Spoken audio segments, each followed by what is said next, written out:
Spanning centuries of art, the male body has been sculpted, painted, and glorified, often as a symbol of strength, power, and perfection. But when men are in torment, something changes. Pain twists the body. Violence reveals anatomy. Myth and martyrdom strip the male form bare, sometimes literally. In these moments, artists throughout history found a strange kind of freedom to explore muscle, movement, emotion, even vulnerability.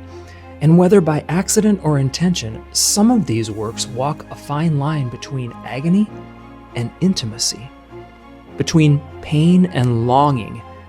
The body speaks, it cries out. But what does it say? Both overtly and perhaps more subtly.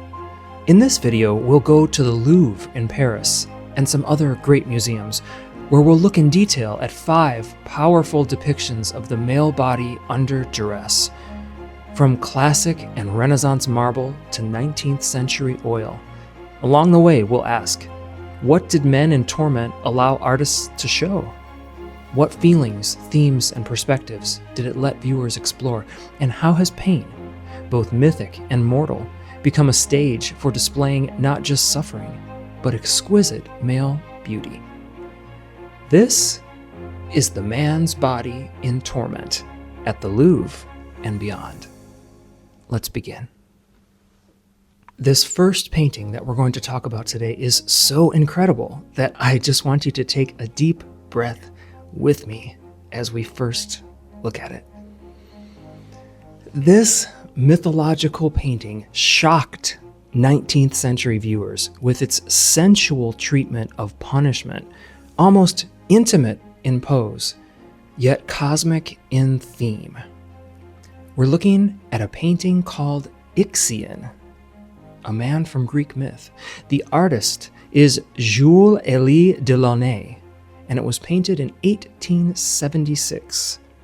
It's part of the academic or classical revival, but it has symbolist overtones. Ixion was punished by the Greek god Zeus. He was bound to a flaming wheel in the sky, eternally spinning, for attempting to seduce someone. This fascinating myth allows us to explore the male body and how it's depicted in art in such a unique way.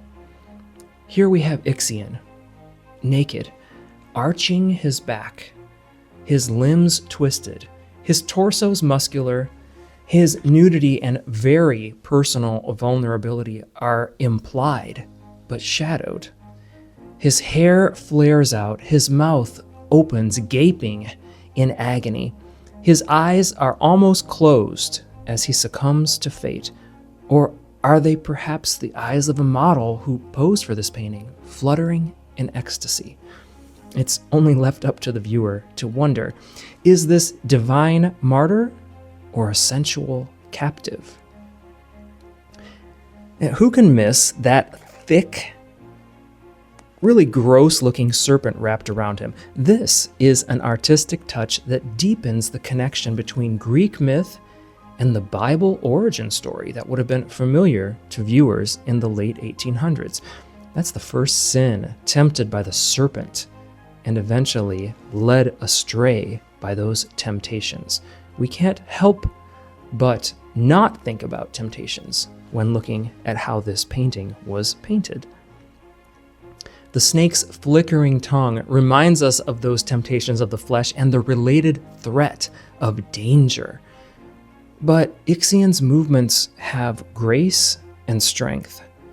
The toes press into the calf so realistically that we can't help but look at ourselves, maybe look at our own feet for a moment and relate. This is a real human here. The way that left arm buckles makes a perfect, beautiful triangle. The whole body has balance. He's being tortured for eternity, but ironically, his flesh looks alive and almost soft to the touch, unabused and youthful. The beautiful dark black beard and almost mane-like hair remind us that this is a man in his prime and creates a tension between youth manhood, and death. This is perfect for an audience in the late 1800s newly enthralled by psychology and the subconscious. The sheer vulnerability of his exposed body, locked in this cosmic punishment, adds a layer of intimacy that seems absolutely undeniable. Look at this beautiful painting and this incredible man while I tell you his story. Ixion was already an outlaw and an outcast before this particular punishment. He was condemned in Greek mythology as the first man guilty of kinslaying after murdering his father-in-law. Though this alone merited eternal punishment, Zeus, the king of the gods, showed mercy. He brought Ixion to Olympus and welcomed him among the gods. But instead of gratitude, Ixion became consumed with lust, that very human emotion, for Hera, Zeus's wife. This was an act of hubris and a deep violation of sacred guest-host laws. To expose him, Zeus fashioned a cloud in Hera's shape and tricked Ixion into coupling with it. From this union came Centauros, who later mated with horses on Mount Pelion and fathered the race of centaurs, those half-god, half-horse beings that you can see in the beautiful Parthenon marbles in the British Museum, in another video that I did. As a punishment for coupling with his wife, Zeus struck Ixion with a thunderbolt and cast him from Mount Olympus, and had him bound to a flaming, spinning wheel for eternity. First across the sky, and then later deep in Tartarus. Some versions of the myth place him in Hades, where the wheel paused only once when Orpheus played his lyre in the underworld. The artist Delaunay was steeped in classical artistic education. He was trained in Rome, and he would have been inspired by Michelangelo and Raphael, ancient sculpture, and also by Ingres. But the emotional and bodily exposure in this work hints at newly symbolist themes: suffering as salvation, beauty and agony. It was painted in 1867, and this was a period of turmoil and transformation in France where it was painted. The Franco-Prussian War had recently ended, and the Third Republic was taking hold. In this climate of uncertainty, artists often turn back to myth and allegory. Painting a punished man in the heavens could speak to France's own national trauma, or perhaps the human condition at large, twisted by desire, judged by higher powers and by society. But this was also the age of scientific exploration and muscular Christianity. The ideal male body was being re-examined in both science and art. And the rise of photography did contribute to this.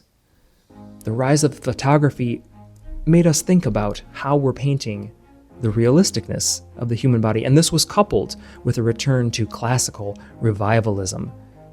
It made the male nude once again a battlefield of meaning. So why was he painted this way? Well, it was possibly responding to the growing interest in the body as a psychological site, not just an anatomical ideal.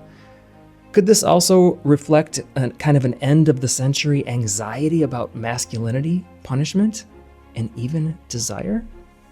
Most of the works that I'm going to talk about today are in the Louvre Museum in Paris, but this one's a little bit farther out. It's in the Fine Arts Museum in Nantes, in the Loire Valley of France, which is a really famous region for its beautiful chateaus, castles, and wine. And I would recommend if you're passing through there, you stop by and see this painting because it's a one in a lifetime. The twist of Ixion's body, the mouth agape and the back fully arched backwards over the wheel of life, feels oddly similar to Jesus Christ in Baroque crucifixions, and also similar to the subject of torment in the next piece we're going to talk about, Prometheus.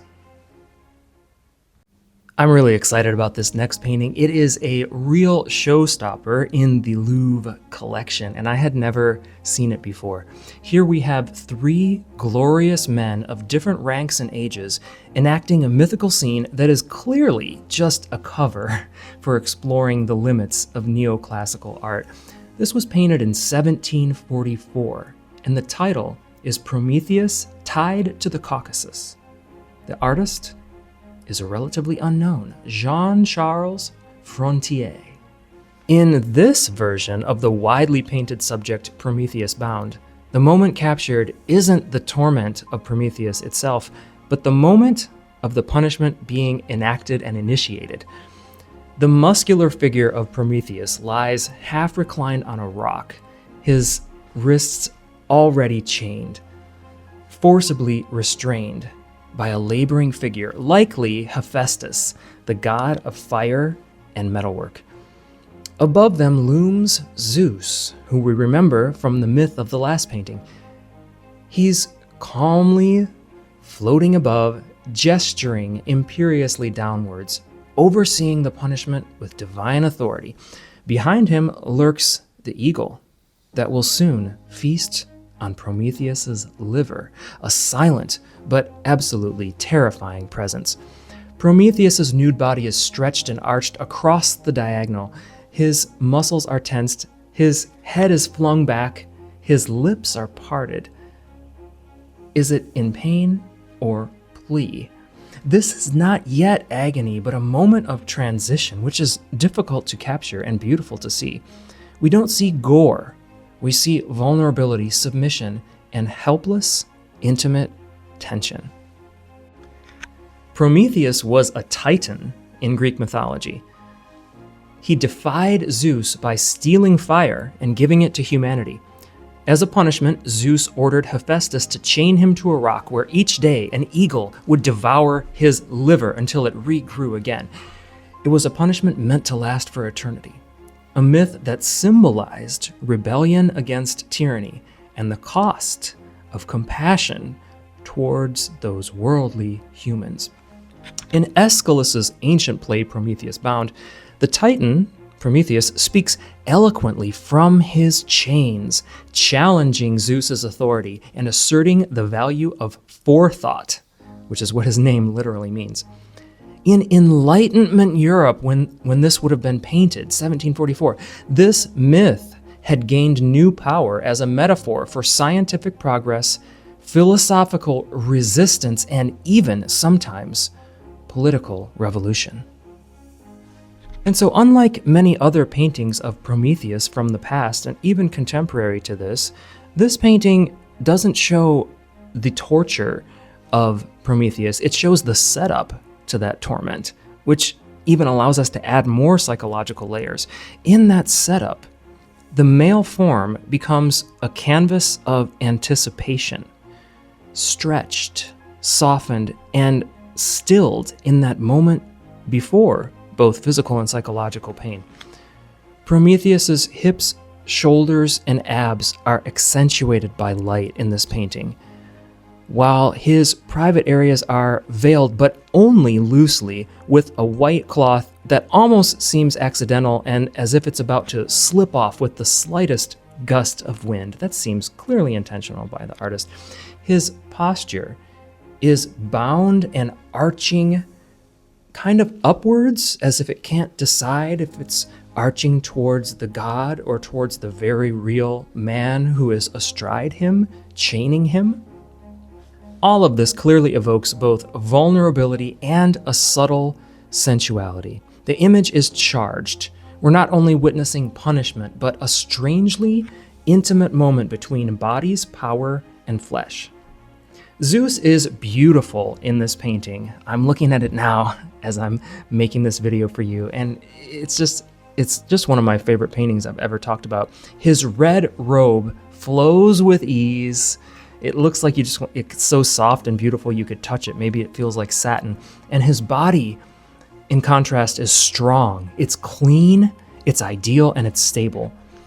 Yet his light brown hair and those pink cheeks would allow audiences at the time to believe he may have even been living in 18th century France. like the people at the time that this was painted. Hephaestus, or Vulcan in Roman mythology, Hephaestus straddles him, holding the chains almost as if he's kind of swaying on a boat, trying to hold it steady in the winds over a rough sea of turbulent emotions and desires. His beautifully painted blue pants are rolled up to get to work, but likely also to show his slightly darkened skin, that of a working man, and also a moment for their bare legs to seem to touch. Zeus floats above all of this, very near but above, giving consent and even direction to whatever's happening in this scene, on whatever level, and whatever's about to happen. You can see slight facial hair on Prometheus, as well as some clearly below the arm. This is unique in neoclassical painting. This relates him strongly to the modern everyday man. He could be you. He could be your neighbor. His toes curl in anticipation, and he looks to Zeus for pity or perhaps permission. The layers of emotion and psychology and expression here are literally just as interesting as the colors, the clarity, and the craftsmanship of the painting itself.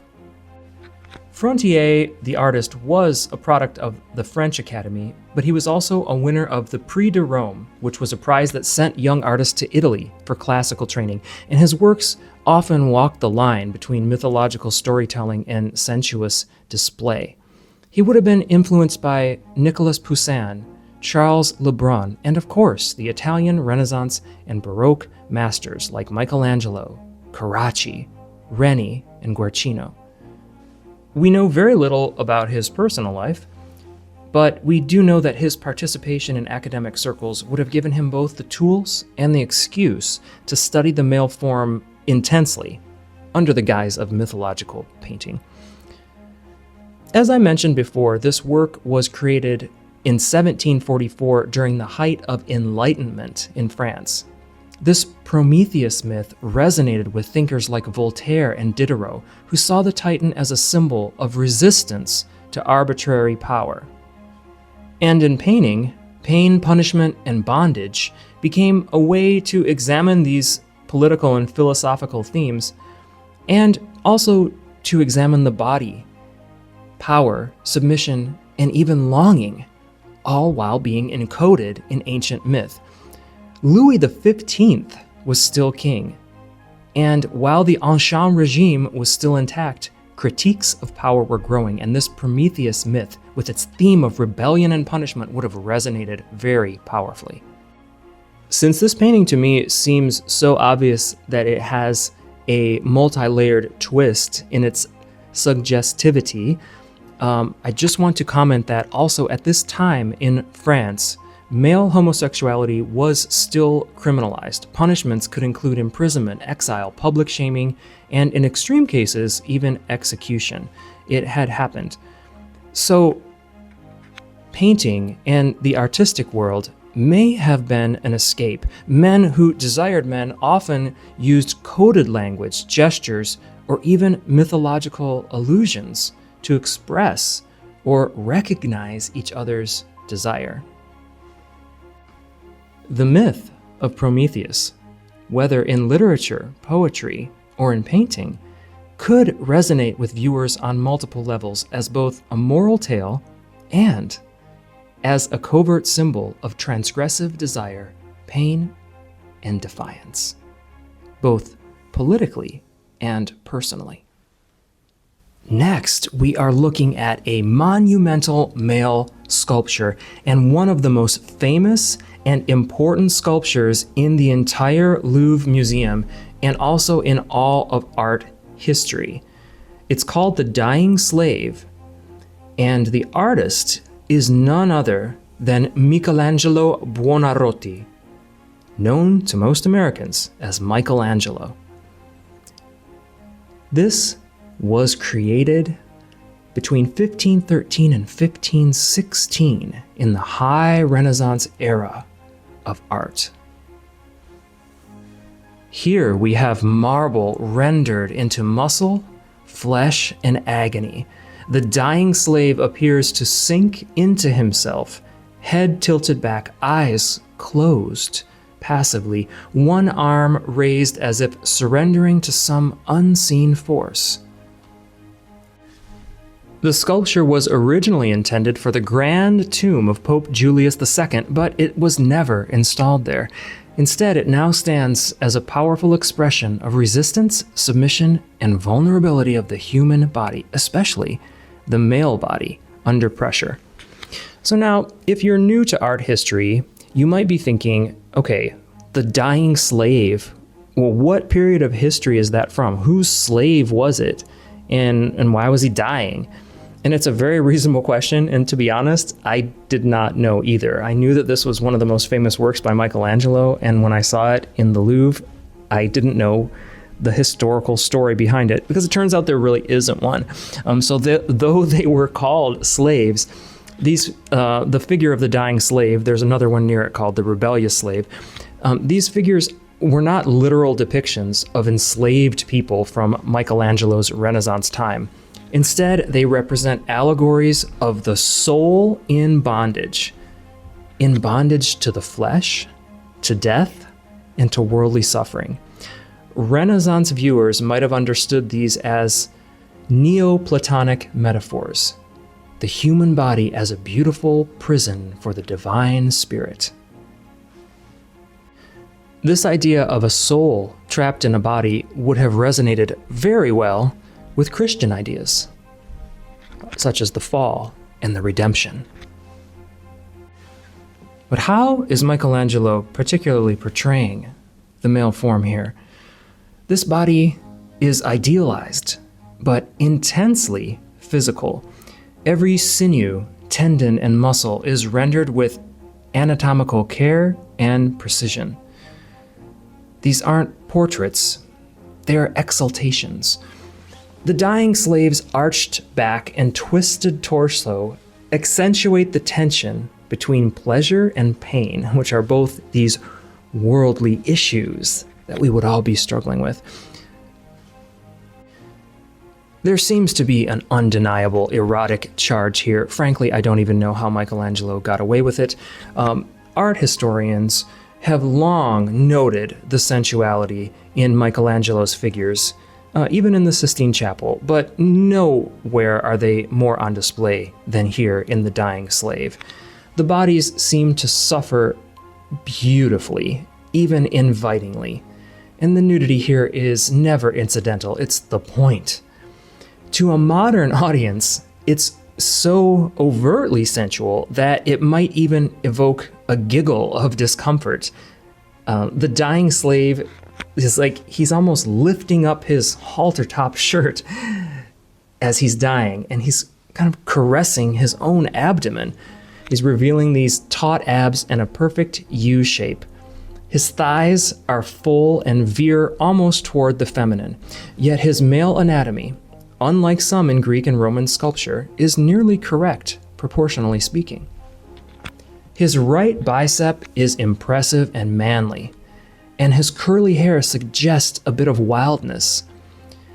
He looks like his body and his soul want to shed their inhibitions, and he invites you to do the same.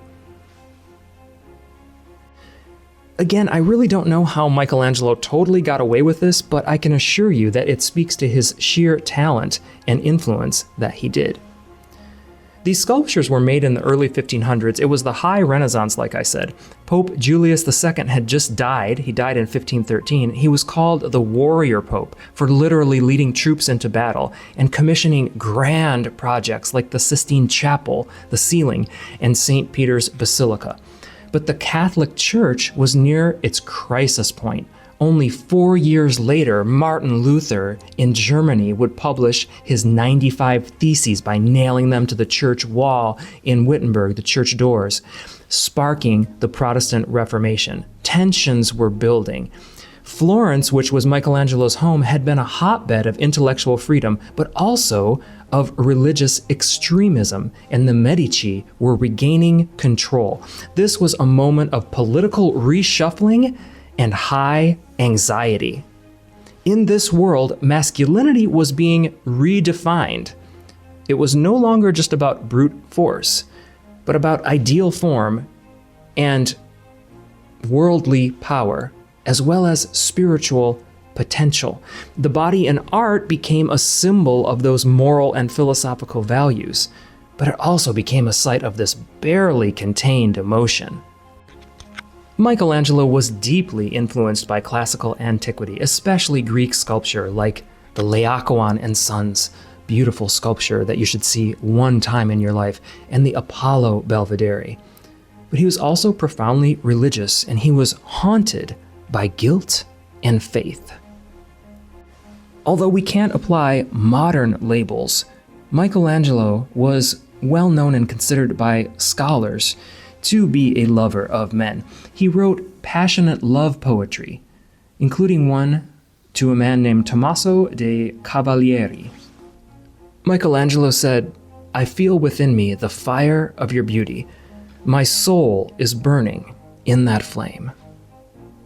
Now, I am doing this video seriously, and I don't want it to only appeal to viewers that are interested in the art history of artists that we would now call homosexual. But in the case of Michelangelo, it seems very apparent, and it would be strange if that was not mentioned, because we would mention the same types of things if we were talking about Rubens or Van Gogh and his love life and his unrequited love and how that affected his art. So I'm going to give you some brief context into what was going on in Renaissance Italy that may have caused some of that guilt and faith tension within Michelangelo. Same-sex relationships in Renaissance Italy were documented as widespread, but they were also officially condemned. Florence, where he lived, had vice squads that were dedicated to hunting down sodomy. Yet within elite circles, coded expressions of this type of desire were embedded in art and literature and in patronage systems, and Michelangelo's work walks that fine line. So Michelangelo operated within a bit of a semi-safe zone where male beauty was continually studied. So did Leonardo da Vinci. It just shows what was going on at the time. He was arrested in 1476 with 3 young companions, quote unquote, on charges of sodomy, but he was released when no witnesses appeared. Cellini, Michelangelo's younger contemporary, wrote openly in his autobiography of the love of handsome youths, and Pope Julius III, Michelangelo's later papal patron, famously kept Innocenzo del Monte, a young man, as his favored companion, absolutely scandalizing Rome. But the artists learned where discretion and prestige could protect them and how to express themselves. So that's how, in an age when masculinity was defined by control, conquest, and virtue, Michelangelo dared to carve a male's body that's soft, emotional, and exposed. His dying slave isn't really dying. He's feeling. And in 1513, that was radical for a male body to do. If you're enjoying this journey through myth, masculinity, and the male body in art, don't forget to like this video and subscribe to the channel. I post deep dives like this regularly, exploring how art reveals not just beauty, but the deeper stories of power, pain, and desire. And if a particular work or moment speaks to you, drop a comment. I read them all, and your thoughts often inspire what I talk about next. For this next painting, we're going to continue in the Louvre Museum, arguably the greatest museum in the entire world, and its sculpture section is a never-ending feast. But another work that particularly applies to today's theme is called Marsyas. It is a Roman imperial period sculpture, likely a Roman marble copy of a lost Hellenistic original from the 1st or 2nd century CE. So we're talking thousands of years of emotion and drama in this work. Here we see Marsyas, who's a satyr, suspended by his wrists from a tree, his body fully nude, his limbs taut, his head hanging in agony and resignation. His muscles look almost like they're still flexed. His ribs are visible. His flesh is strained, allowing the artist quite an opportunity here. Every sinew, muscle, tendon, bone seems to cry out. What's the myth here? Well, Marsyas in Greek myth supposedly discovered Athena's discarded flute, the aulos, and he mastered it, played it better than anybody. He even challenged the god Apollo, the god of music, to a musical contest. And when he lost, Apollo was so angry that he punished Marsyas by having him flayed alive for his audacity. Now, I believe that this sculpture would have been Marsyas before he was flayed. There are tons of sculptures and depictions of him in the process of being flayed, which is very disturbing. That is not the case here. Here we're allowed to use this opportunity of a man tied at his wrists to see the full, elongated, exposed body and make it into an artistic masterpiece. Let's talk about how the male body is depicted here. And this is clearly a depiction of a human male body. Marsyas was a satyr, and a lot of times in myth they would have had a tail, but he does not obviously have a tail here. They would have also had pointy ears, but I can't really see that. But his hair is very wild and covering it up. But if we look at his body, we see that those arms are raised above the head that are pulling the chest open and stretched. And there's really no other way you'd get to see or do something like this in art history with the male body without this particular myth. I think that's why it was so used. They expose the top abdominal muscles. There's a slight torsion also, which makes the muscles a little bit asymmetrical, which intensifies the sense of strain. There is vein and skin and musculature, which is incredible for the time period. And because the body is stretched so brutally, the surface detail becomes legible. And again, the emotion here for any man looking at this, or even a woman looking at it and seeing a man in a different way, is total exposure, total vulnerability. Not only is he nude, but he's not proud. He's not lounging. He's not inviting you in for a drink like the Parthenon marbles. He's not writhing in agony. He is completely emotionally and physically exposed. Anatomically, it does go back to ancient times. You see a bit of that shrunken maleness, if you realize what I'm referring to there. And I've talked about that in other videos, that at the classical times, thousands of years ago, it was important to shrink that area up because that was seen as more noble and more ordered. But it's interesting because Marsyas would have been a satyr, which would have been one of the few times where you could show normal proportionality down there.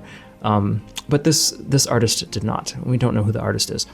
One thing that tells us, that belies the fact that he wasn't an idealized god, is that his hair is shaggy, his beard is so it's really beautiful, really. I'm looking at his face right now, and I love the way the beard almost just connects like a garden to the hair all around the head and to the eyebrows.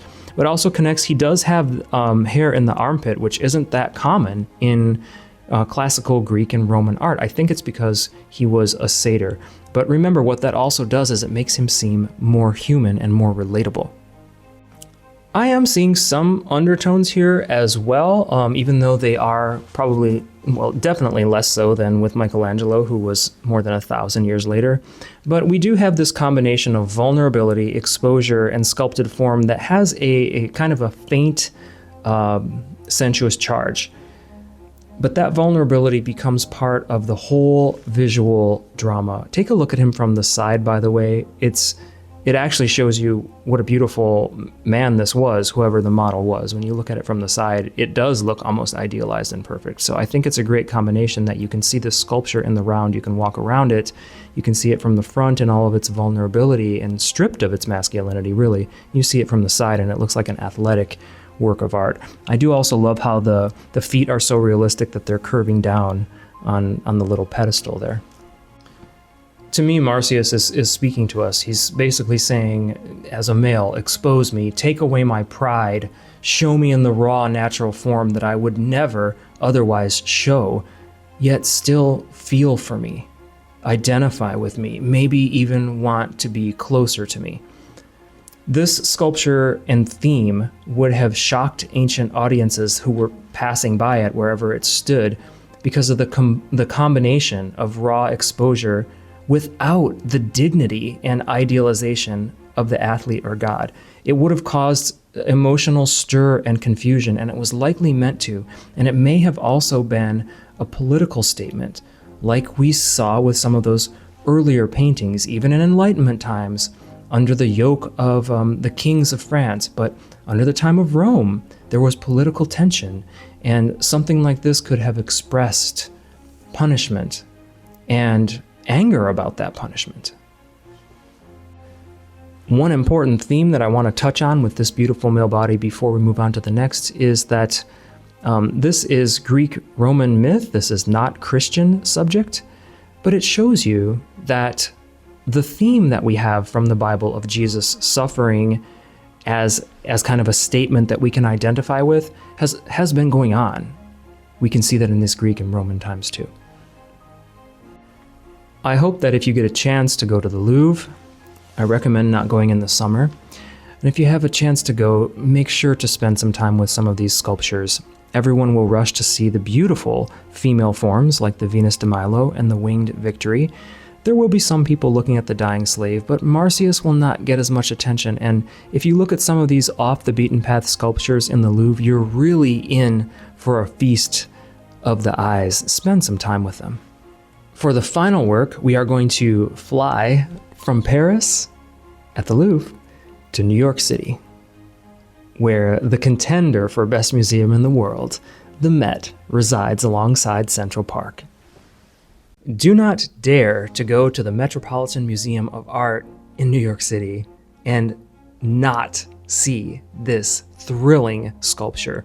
It's probably the most famous sculpture in the Met. I don't know why you wouldn't spend some time with it anyway. It's in a beautiful section with natural lighting, and most people don't know the story behind it, so I'm going to talk about the story behind it and how the male body is depicted here.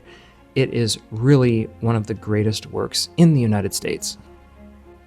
The sculpture is called Ugolino and His Sons, and the artist is a Frenchman, Jean-Baptiste Carpeaux. It looks like it could be a Hellenistic sculpture, but it is a bit more modern than that. It is from 1865 to 1867.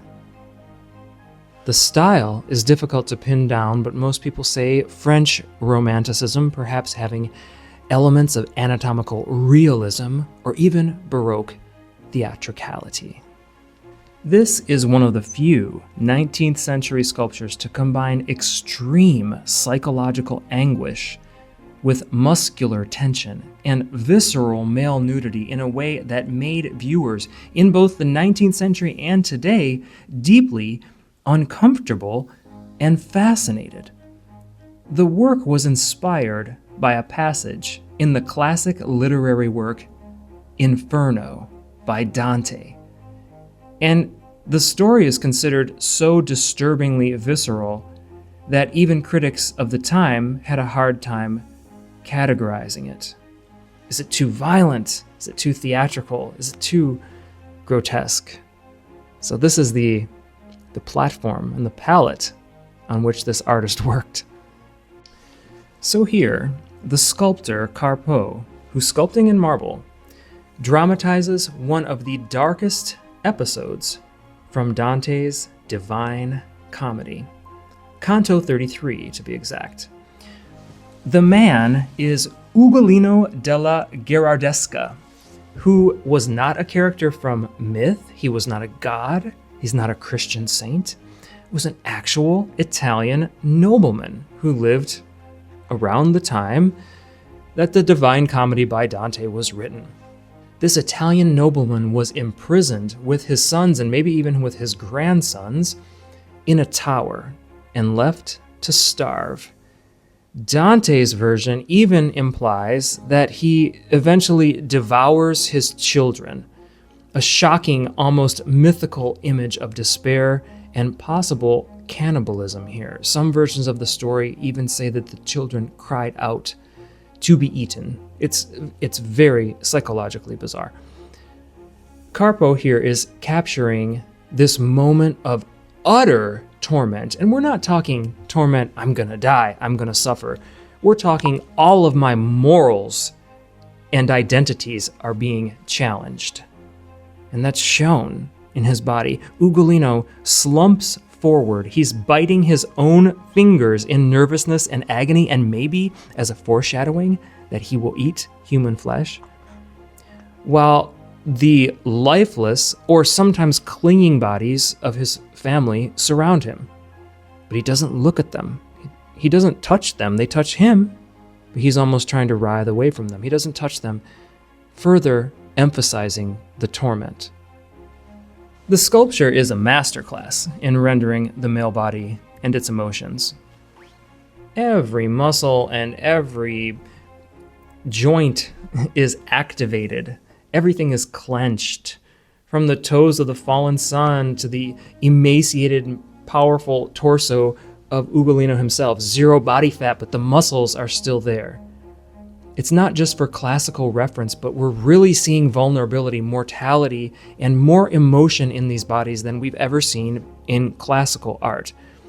Their limbs entangle and reach in gestures that border on the inappropriate, and sometimes as well as mournful. The face of Ugolino here is recognizably Roman and very handsome. The long nose, the slightly receding hairline, the furrowed brow deeply give him an almost unusual air of dignity that comes with the nobility and prestige and a life of making hard decisions. This could almost be used in a massage class or a basic anatomy class when you look at their bodies to show where are the muscles and how they function. That's how good it is anatomically. Even the feet are incredibly well done. Take a look at Ugolino's feet himself. They tell a story to me of hard days squished in fashionable shoes of upper-class Italy while walking around the bustling towns of Dante's era. Now, the artist Carpeaux was working in the shadow of the Second Empire in France under Napoleon III. The 1860s when he worked were a time of political tension, like we've seen in almost all of these, extreme political tension and increasing pressure on artists to both conform and at the same time to push beyond and to do something new.